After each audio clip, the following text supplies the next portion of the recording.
Himachal Pradesh police में DIG IPS Saumya सामशिवन ने आज लड़भड़ोल के pine Grove international public school में वार्षिक पारितोषिक वितरण समारोह के उपलक्ष्य में बतौर मुख्य अतिथि शिरकत की। इस मौके पर स्कूल प्रबंधन द्वारा उनका भव्य स्वागत किया गया। आपको बता दें कि सौम्या पहली बार इस इलाके में आई, जिसके चलते लोगों को बच्चों में भारी उत्साह देखा गया। सौम्या ने कहा कि बच्चों को किताबों के साथ साथ संस्कारों का ज्ञान होना भी अनिवार्य है। उन्होंने कहा कि विद्या से विनय की प्राप्ति होती है, विनय से पात्रता की प्राप्ति होती है, पात्रता से धन की प्राप्ति होती है और धन से धर्म की प्राप्ति होती है और धर्म से सुख की प्राप्ति होती है। इस संसार का जीवन जो भी कुछ बनता है उसका अंतिम गंतव्य सुख की प्राप्ति होता है। उन्होंने कहा कि स्कूल के द्वारा जितने भी कार्यक्रम यहाँ प्रस्तुत किए गए उनमें सभी के सुख की कामना की, जो कि भारत द्वारा और ऋषि मुनियों द्वारा हमेशा से की गई है। और ज्ञान में फर्क है। जो हम विद्यालयों में सीखते हैं वो विद्या है, उसे ज्ञान का नाम दिया जाता है। वास्तविक रूप में ज्ञान वो नहीं है, वो एक अलग ही स्टेज, एक अलग ही लेवल का एक कॉन्सेप्ट है जिसे शायद हम विद्यालयों में नहीं देते। वो कौन सी चीज़ है जो लोक में यानी ट्राइब्स में, जैसे कि तीजन बाई है जो पूरे महाभारत के 18 अध्याय, भगवद गीता के 18 अध्याय उनको कंठस्थ हैं। वो तमाम बुजुर्ग महिलाएं जो निरक्षर हैं, जिनको अक्षर नहीं आते, लेकिन फिर भी वो 18 अध्यायों को इतनी खूबसूरती से बोल सकती हैं बिना अक्षर के ज्ञान के। क्योंकि भारत की जो परंपरा है, भारत का जो वेद की परंपरा है, वो श्रवण से यानी सुनने से और स्मृति से यानी मेमोरी से चलती आई है। अक्षर बहुत बाद में आए हैं। आपने देखा होगा कि बुजुर्ग महिलाएं जो गांव में होती हैं वो आपको कुछ ऐसी बातें बताती हैं जो शायद स्नातक, स्नातकोत्तर, विश्वविद्यालयों में पीएचडी किए हुए लोगों को भी नहीं मालूम होती, क्योंकि ये अनुभव जनित ज्ञान है और ये विद्या से परे है।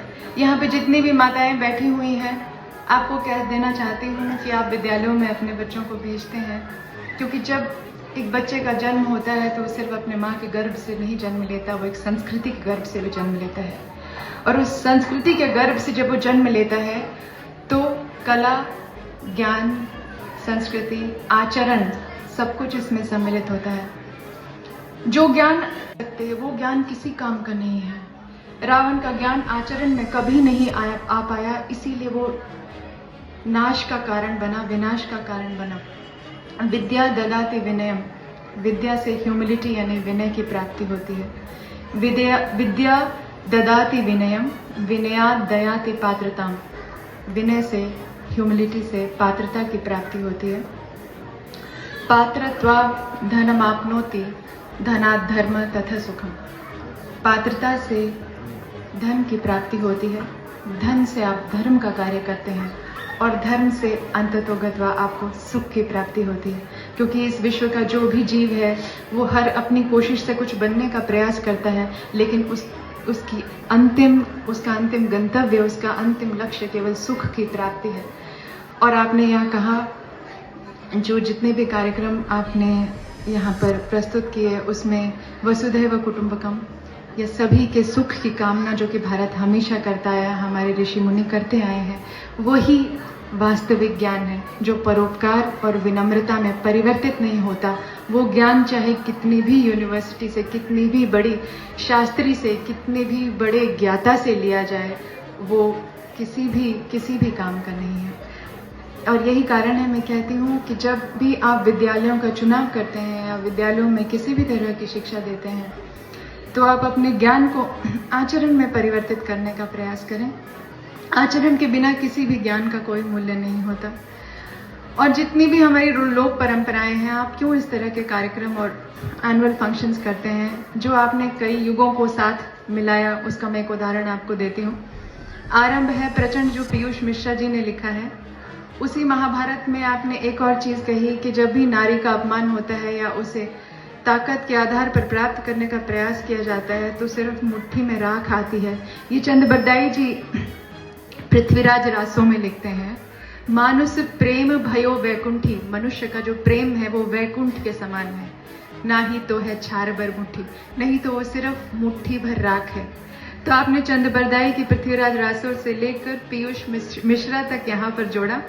साथ में सुभद्रा कुमारी चौहान जिनकी एक प्रस्तुति आपने यहाँ की, जिनकी कविता है खूब लड़ी मर्दानी, उसमें वो कहते हैं नहीं मर्दानों में, ये यहाँ पर कहा गया और उसकी इतनी विहंगम प्रस्तुति यहाँ पर आपने दी। रानी लक्ष्मीबाई के साथ जिन्होंने युद्ध किया था, जनरल रोज, उन्होंने अपनी आत्मकथा में सिर्फ 2 ही भारतीय महिलाओं का जिक्र किया है और उनमें लक्ष्मीबाई का जिक्र आता है। वो कहते हैं कि ऐसी योद्धा उन्होंने अपने पूरे युद्ध के इतिहास में नहीं देखी है। तो लक्ष्मीबाई का लोहा सिर्फ भारतीयों ने नहीं, सिर्फ हमारे स्वतंत्रता संग्राम की पुस्तकों ने नहीं, बल्कि विदेश में और पाश्चात्य देशों ने भी उनके लोहे को पूरी तरह से माना है। ऐसी संस्कृति जिससे हमने जन्म लिया, उसको हमने आत्मसात किया और उसकी परंपरा को हम हमेशा यहाँ कायम रखते हैं। यही कारण है कि आप वार्षिकोत्सव और इस तरह के कार्यक्रम इन स्कूल्स में रखते हैं, बच्चों को ज्ञान को रस में परिवर्तित करने के लिए। अब भाषा, यहाँ पर कुछ लोगों ने कोशिश की मेरे दक्षिण भारत की भाषा में बात करने की।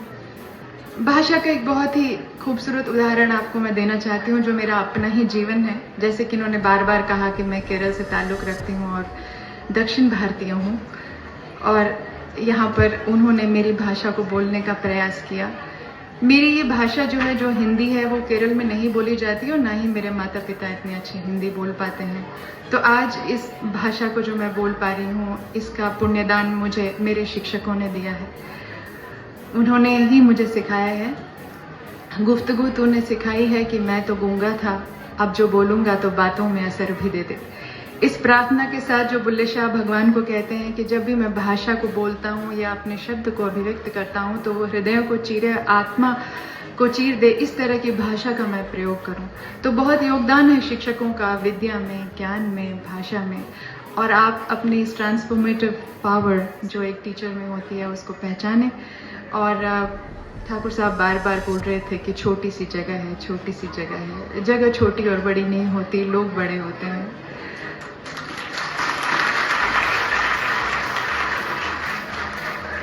यदि आप इतिहास को देखेंगे तो पिछले 100 से 200 वर्ष में कोई भी बड़े आविष्कार नहीं हुए। बड़े से बड़े आविष्कार हुए हैं न्यूटन के समय में, सीवी रावण के समय में, बड़े से बड़े साहित्य की रचना हुई है प्रेमचंद के समय में।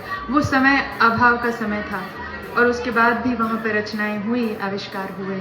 वो जगह तब छोटी थी, इतनी संपन्नता भी नहीं थी। आज तो हमारे पास पैसे हैं, धन है, सुविधाएं हैं, उसके बाद भी हम रचनाओं को नहीं कर पाते, किसी भी रचना को नहीं कर पाते। और एक रचना विहीन समाज की वजह से हम नशे की ओर जाते हैं, अवसाद की ओर जाते हैं, डिप्रेशन की ओर जाते हैं। डॉक्टरों ने बड़ी कोशिश की है इसे दवाई से ठीक करने की, लेकिन ये दवाई से ठीक नहीं होगी।